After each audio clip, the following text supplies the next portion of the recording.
All right. So then you said that's all your guitar crap. Yeah. To my knowledge, Yeah. well, now have you been in band? Like, have you ever done a band?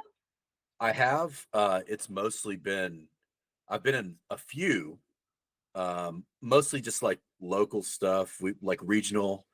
I guess the biggest thing I've ever done was we were Jonah Matranga's backing band on one of his tours when he played South by Southwest here. Oh, okay.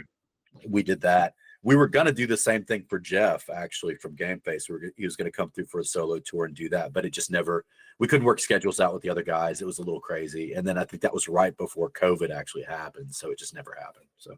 Gotcha. Okay. Okay. Yeah. Well, cool. And so was that like a few shows? Was that a tour? Or was that like when you did it with Jonah? We did 3 shows. So it was like like inside Texas, basically. Oh, gotcha. Okay. Yeah. Okay. I was also thinking about this today. I don't remember how I met you. I remember I was at a show. It was Game Face, Death by Stereo, AFI, Right. and like you were like I was like in front of I was behind this guy, and I kept pushing into him, and I kept thinking, man, this guy's gonna, because you know, was a big dude, and I was like, oh, this guy's gonna turn around and hit me. It turned out to be you, and then I was like, wait a minute, I know that guy, so I have nothing to worry about.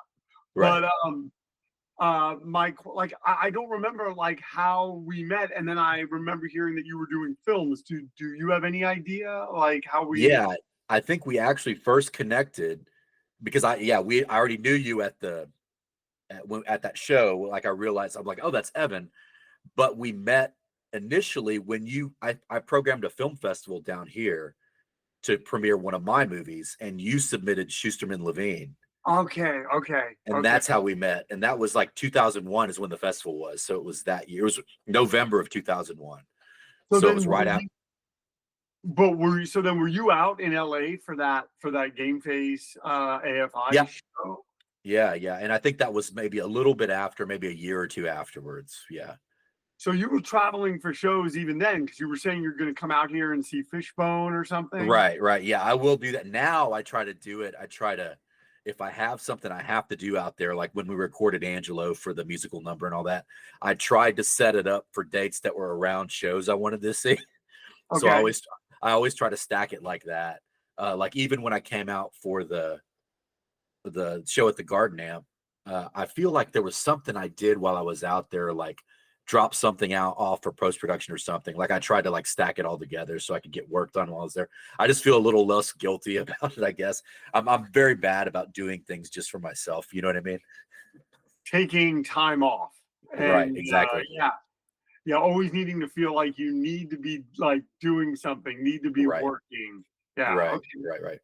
So then, okay, you did a post, which is actually what sort of ticked off in my head. Hey, this might be an interesting interview. You did a post and you thanked, I believe, a teacher of yours who passed away. Yeah.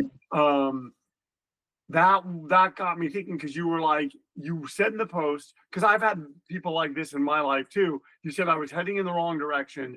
They got me going in the right direction.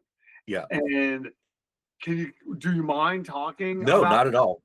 Because not at all. That you were like, because then I was going to kind of get into the music stuff too. But yeah, please. Sure. Yeah, that was my she was my that particular teacher was my government teacher, and then we did like she did like European history AP teacher in high school, and she unfortunately passed a little while ago. She had been battling cancer for a while, but I just so clearly remember in high school, like I always was a pretty good student, but I definitely, like I was essentially homeless for a while. Like I was sleeping at a friend's house, and my mom was, like I couldn't stay at her house because she would bring crackheads in all the time, like literal crackheads. And I didn't have a relationship with my dad. So it just like things were kind of up in the air, but I was trying to hold it together as best I could. But I would still kind of, I was still kind of a little bit of a wild kid. And I don't mean wild in the sense, I know I've never done drugs or drank or anything like that, but I would just kind of get lazy occasionally and be like, I'm going to sleep in today. I don't have anybody to answer to, you know what I mean? Like it would kind of creep in that way, or like, I'm tired. This is a lot of work. I don't feel like going to, and Miss Watkins, she was actually Dr. Watkins. She got her doctorate later in life.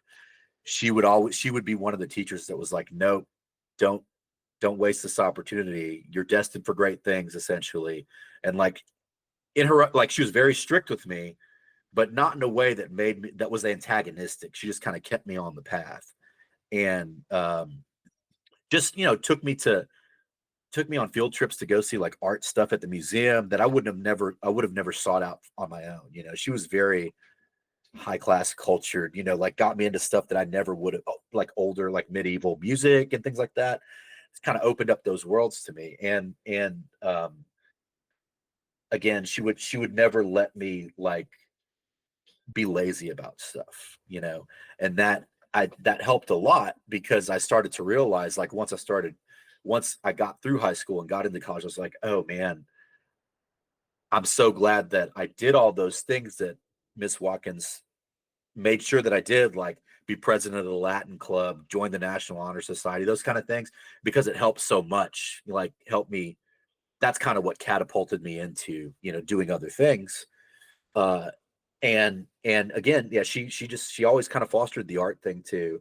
And I have several teachers like that, a handful of which have seen all the movies. They come to the screenings. I have two that have bought tickets to the screening we're having in December here, you know, and they always, if I have an Indiegogo, they always donate, you know what I mean? And like, they always make a point to go see my stuff.